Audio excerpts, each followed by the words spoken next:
kita udah lulus kuliah kerja itu cuma disuruh orang tua, atau ada standar norma sosial lulus sekolah kerja.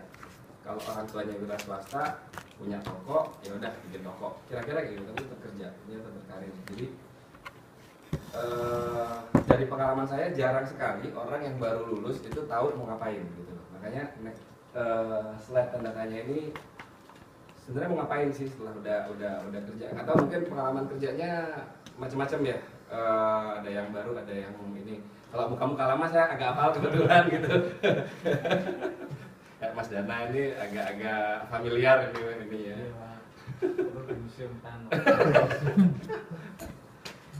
Ini slide yang aku siapin sendiri.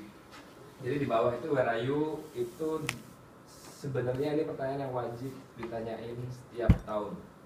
Aku nggak tahu secara human capital di Telkomsel mengakomodir ini nggak sistemnya, tapi di beberapa tempat yang kerja ditanyain where are you.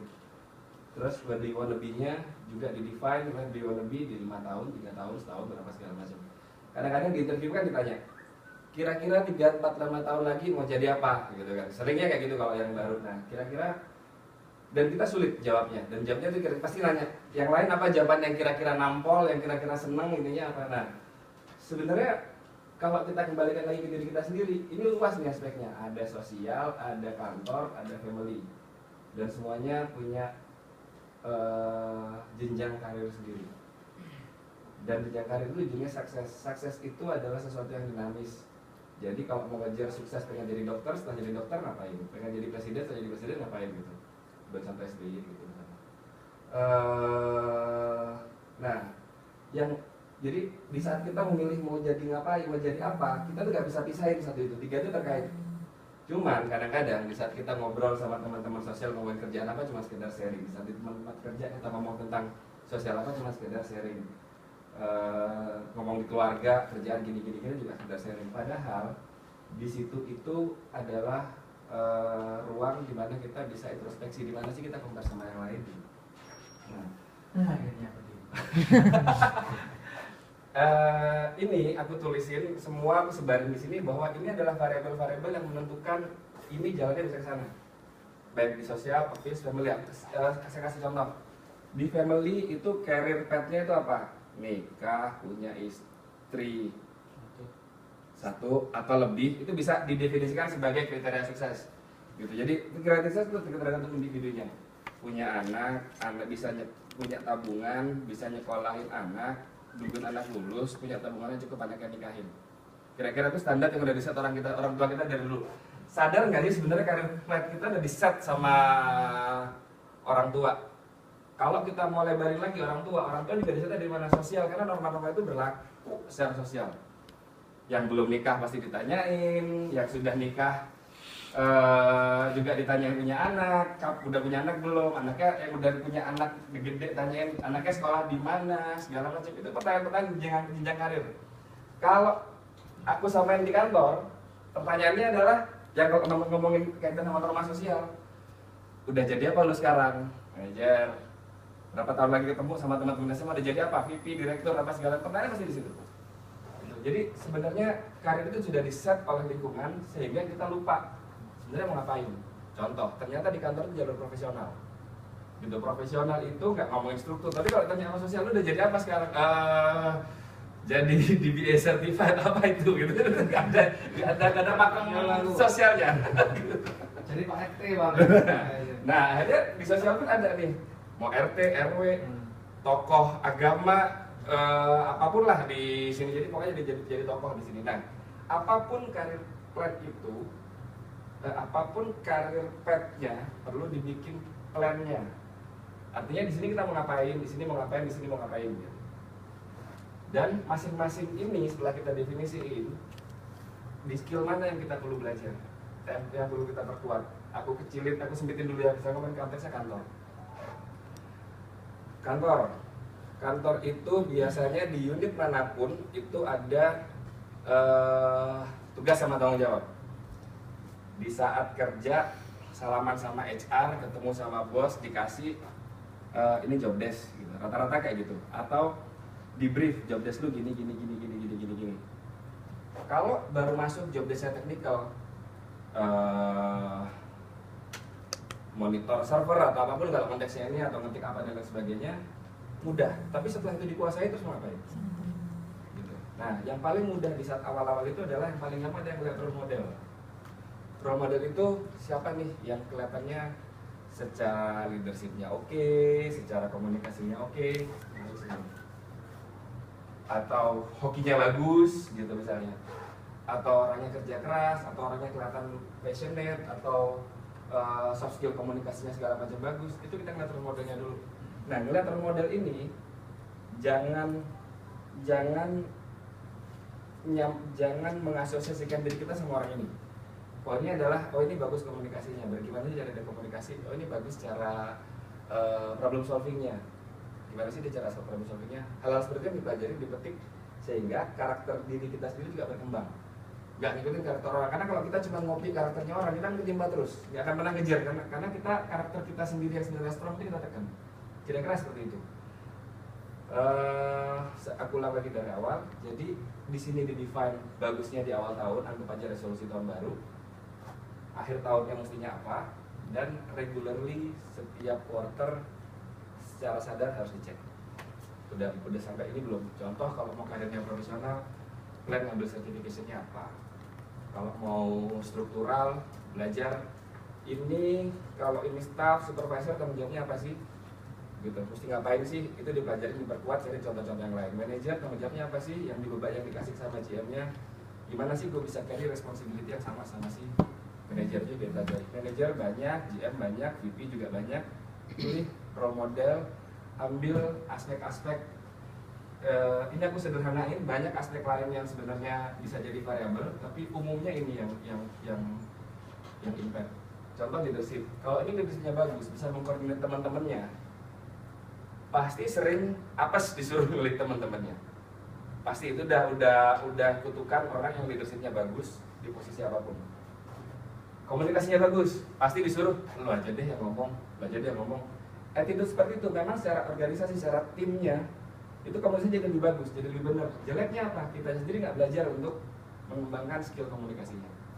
Jadi itu tadi contoh yang aku bilang, bahwa role model itu jangan di copy, tapi apa yang strength-nya, apa yang bagus diadaptasi. Kira-kira seperti itu gambarannya. Family kalau mau dikasih contoh, wah ternyata misalnya mau istrinya lebih dari satu gitu kan. Cari yang role modelnya istrinya 4 gitu, Romai Rama misalnya. Nah terus lihat atribut apa bisa Romai Rama bikin kayak gitu contohnya, nah, kembangin gitu. Kira-kira gitu Pak. Nah sampai sini ada pertanyaan, ada yang mau dibahas nggak? Karena ini kita baru lihat sebagai individunya.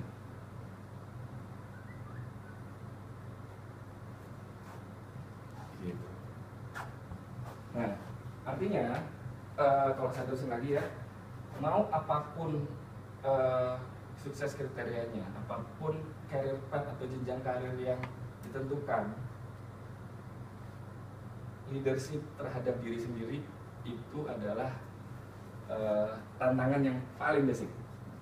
Kalau kita nggak bisa nge-lead leadership kita, achieve nggak achieve setahun nggak masalah gitu loh, tapi kita making progress. Itu bentuk yang paling sederhana dari leadership terhadap diri sendiri. Dan dari pengalaman kerja dan sebagainya itu kelihatan dari karakter orangnya. Nah, kira-kira itu gambarannya. Kalau ada pertanyaan nggak? Kalau nggak ada, biar nggak kelamaan di slide ini aku terusin ya. Ini nggak pakai framework dari manajemen mana-mana, tapi dari orang-orang yang sukses yang aku tiru. Ini yang penting. Karena gini, kriteria yang gampang, mungkin kalau di Wikipedia, di googling juga ada.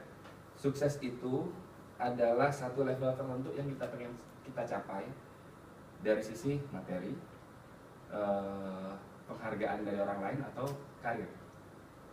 Gitu. Orang dan tiga itu variabelnya yang paling dominan cuma kerja keras sama hoki sih. Tapi ya hoki kita nggak bisa bangun ya kecuali macam. Nah, kerja keras itu dasarnya dari sini. Passionnya apa? Pernah ada sesi yang mirip-mirip kayak gini. Ada pertanyaan gini, Pak, ini konteksnya developer. Pak, kalau ternyata saya udah baru kerja di sini dikasih tugas, saya nggak bisa konsentrasi ngerjain tugasnya. Dan setelah saya 3 bulan saya lihat ternyata saya nggak punya passion di coding. Saya pengennya jadi bisnis analis gitu. Saya mesti gimana? Pertanyaannya gitu, paling simpel. Karena galau-galau kayak gitu pasti sering. Pertama, cek sama passionnya. Passionnya masih di situ nggak? Kalau memang passionnya itu sebenarnya development, tapi environmentnya nggak menunjang, pindah environment yang lebih menunjang. Kalau ternyata memang benar passionnya bisnis analis, mau nyoba, coba aja pindah dulu ke jadi bisnis analis. Pindah ke bisnis analis, coba kerjain. Dan kalaupun belum ketemu passionnya di situ itu pun nggak salah. Tapi at least kita making progress, kita tahu bahwa passion kita nggak di situ. Kalau udah pindah ternyata nggak ketemu passion dan environment yang selalu disalahin, mending keluar, bangun passion tempat lain. Karena kita survive di situ pun yang karir path kita sendiri akan diganggu. Itu ekstrim, tapi itu ekstrim. Artinya sudah berbagai cara membangun cara kita membangun passion ini kita coba tapi gagal. Kemudian komitmen ini slide ini aku cek ombak. Gitu. Ada 2 orang yang nggak setuju buat komitmen. Kenapa? Ada yang satu bilang komitmen itu harusnya part of passion. Passion itu adalah hasrat. Komitmen harusnya kalau hasratnya tinggi, tinggal eksekusi aja nggak perlu komitmen. Satu lagi bilang komitmen itu part of execution. Dua-duanya benar. Kenapa ini aku sengaja pisahin sendiri? Karena di saat punya passion, kita ngelakuin eksekusi belum tentu sekali itu berhasil. Sekali berhasil, gagal. Mungkin akan banyak gagalnya, sehingga kita mempertanyakan passionnya. Padahal yang perlu kita perkuat itu cuma komitmennya. Komitmen itu caranya gimana? Balik ke sini lagi, dievaluasi apa sih yang kira-kira gue kurang skillnya. Gitu. Passionnya di sana, eksekusinya dikerjain, tapi tetap ngerasa gagal segala macam. Ininya yang dicek. Benar bahwa eksekusi yang baik itu kalau disertai komitmen.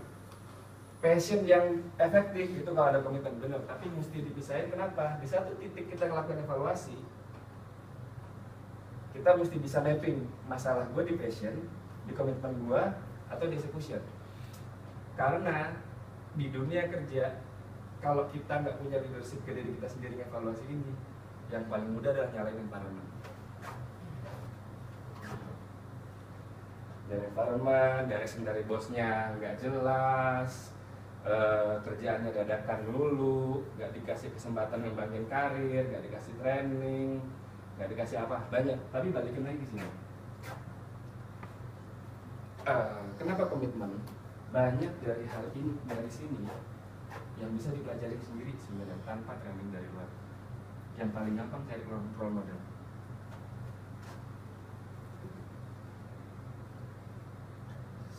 Sampai sini ada pertanyaan nggak? Aku punya waktu sampai berapa lama? Aku kalau sampai ini ngomong soal suwi Pak.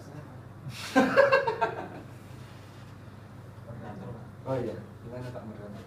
Nanti Pak, ini ada teman-teman yang mau Gitu. Kalau mau nanya, ini ngobrol-ngobrol aja cerita, dua aja kalau mau cerita. Sambil ngopi nggak apa-apa kok. Nah, ini lebih aku cuma diminta untuk sharing. Yang ngomong juga nggak apa-apa.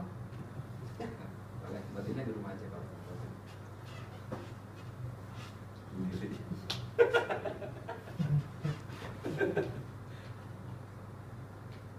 Ini lebih ke diskusi, sharing gitu. Karena mungkin aku ngomongnya terlalu cepat atau aku ceritanya terlalu aku pendekin. Karena buat aku survive di dunia kerja cuma 2 ini doang kok. Gitu. Sisanya teori-teori manajemen banyak, managerial leadership banyak, technical skill dokumentasi juga banyak yang bisa dipelajari, kursus-kursus juga banyak. Gitu. Lebih ke pengennya di sini diminta datang bisa share tips karena mungkin datang dari environment yang berbeda, karakter organisasinya beda gitu. Multinasional yang matriks yang gak jelas bosnya siapa pernah gitu. Terus kerja di perusahaan lokal yang bosnya secara struktur ada tapi secara direction